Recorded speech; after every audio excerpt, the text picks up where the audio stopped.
For more than 2,000 years, every coin that passed through human hands was made by one thing: a hammer blow. Not a machine, not a press running on electricity.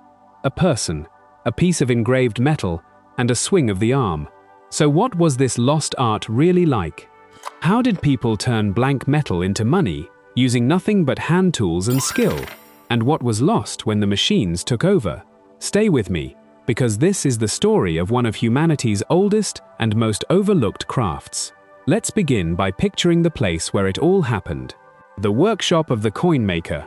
Imagine a space filled with the heat of a furnace, the smell of hot metal, and the steady rhythm of hammering. Here, skilled workers turned precious metal into coins that would travel across the world, pass through countless hands, and carry value and authority wherever they went.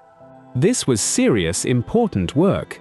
The coins made here were the money of their time, and the people who made them held a trade that was both respected and demanding.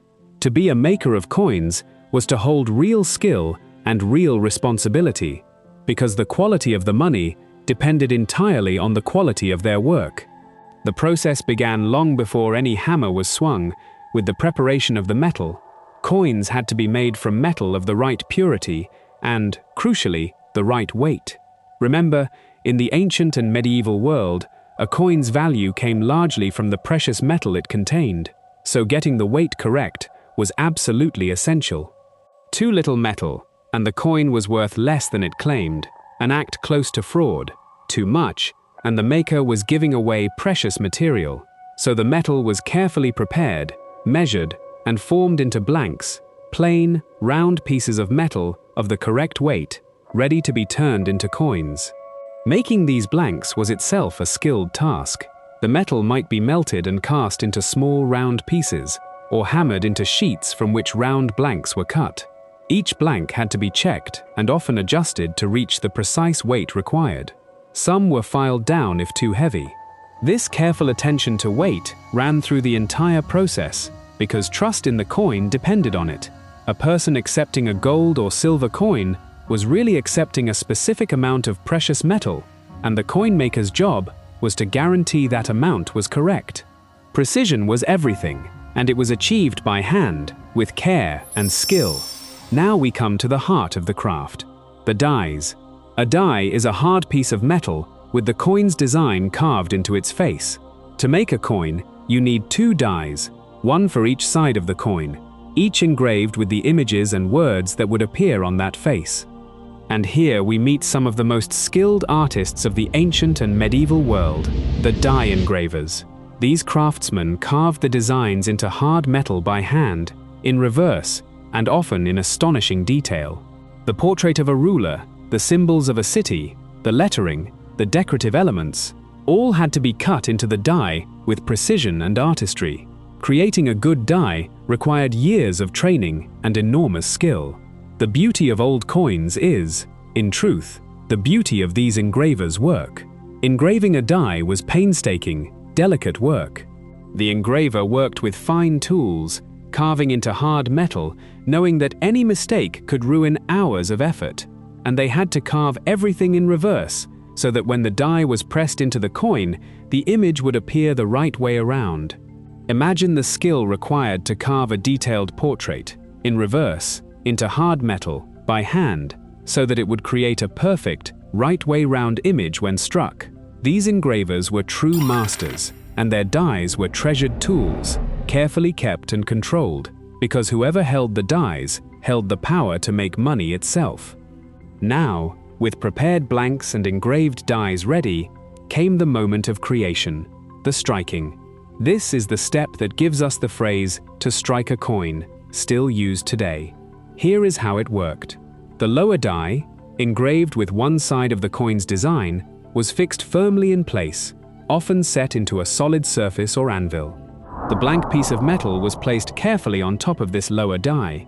Then the upper die, engraved with the other side of the coin's design, was positioned on top of the blank, held in place by the coin maker. And then came the crucial action. The coin maker struck the top of the upper die with a hammer, hard and true. In that single, powerful blow, magic happened. The force of the hammer drove both dies into the soft metal of the blank, at the same instant, pressing the designs onto both faces of the coin simultaneously. Where there had been a plain blank, there was now a coin, complete with images and lettering on both sides. In one strike, plain metal became money. It's a beautifully direct and satisfying process, and it worked, essentially unchanged, for thousands of years. Every coin in the ancient and medieval world came into being through this moment: a blank, 2 dies, and a hammer blow. But don't be fooled by how simple it sounds, because striking coins well required real skill. The blank had to be perfectly centered on the die, or the design would be off-center and incomplete. The upper die had to be held straight and steady, or the image would be uneven. And the hammer blow had to be just right, hard enough to press the design fully and clearly into the metal, but controlled and accurate. Too weak a blow, and the design would be faint. A slipped or angled strike, and the coin would be flawed. A skilled coin maker developed a feel for exactly the right force and precision, striking coin after coin with practiced consistency. It was physical, repetitive work that also demanded constant attention and skill. This is why old, hand-struck coins have a special character that machine-made coins lack.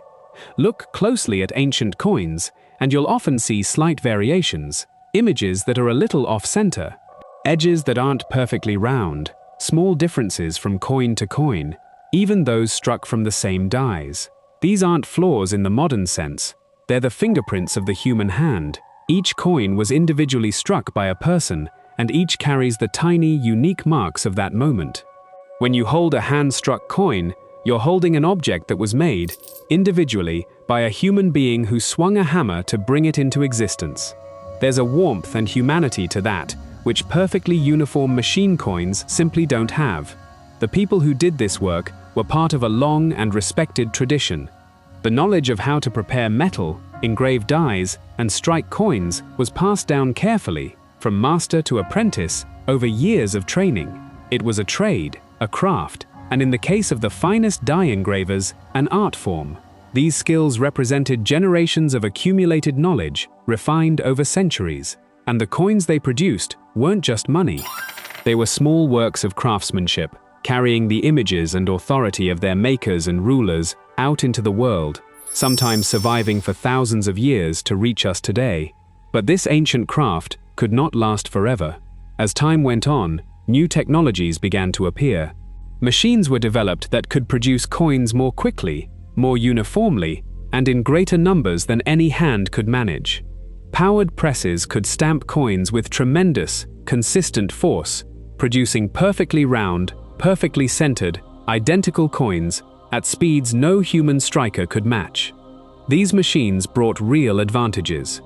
Coins became more uniform, harder to counterfeit, and could be made in the vast quantities that growing economies demanded. Progress, as it so often does, moved forward, and so, gradually, the ancient art of striking coins by hand faded away. The hammer gave way to the machine. The skilled coin striker, whose craft had endured for over 2,000 years, was replaced by mechanical presses.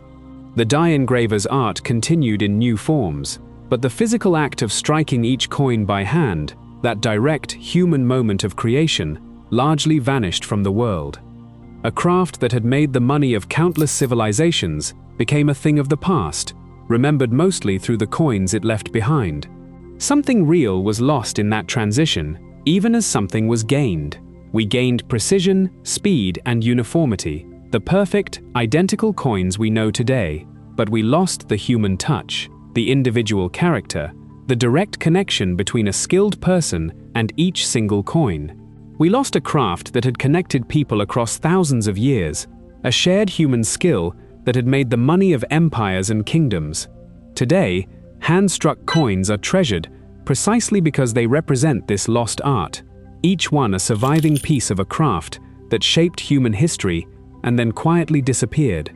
And here's the deeper lesson, the one that goes far beyond coins.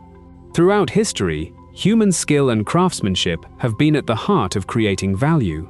For thousands of years, precious things were made by hand, by people who devoted their lives to mastering a craft. The rise of machines transformed the world, bringing incredible benefits, but it also changed our relationship with the objects around us. When you appreciate the lost art of striking coins by hand, you're appreciating something profound, the deep human skill and effort that once went into even the most everyday objects, and the way craftsmanship itself creates value that goes beyond raw material. This is part of why old, handcrafted objects, coins, jewelry, works of art, hold such fascination and value for us. They carry the mark of human skill, the evidence of a person's hands and knowledge and care. In a world of machine-made uniformity, these handmade treasures remind us of a different way of creating, one that lasted for most of human history. Understanding this helps you see value in a richer way, to recognize that worth often lies not just in material, but in skill, history, and the human touch. If you'd like to explore how value, money, and precious things really work, I've put together a clear and simple guide linked in the description below. If this journey into a lost craft fascinated you, do me a simple favor and hit that like button. It genuinely helps this channel grow and reach more curious people like you. And subscribe to Bullion Lab, where we take you inside how the most valuable things on Earth are made, treasured, and remembered, from the ancient hammer to the modern age. Because once you understand the lost art behind every old coin, you can never quite look at money the same way again.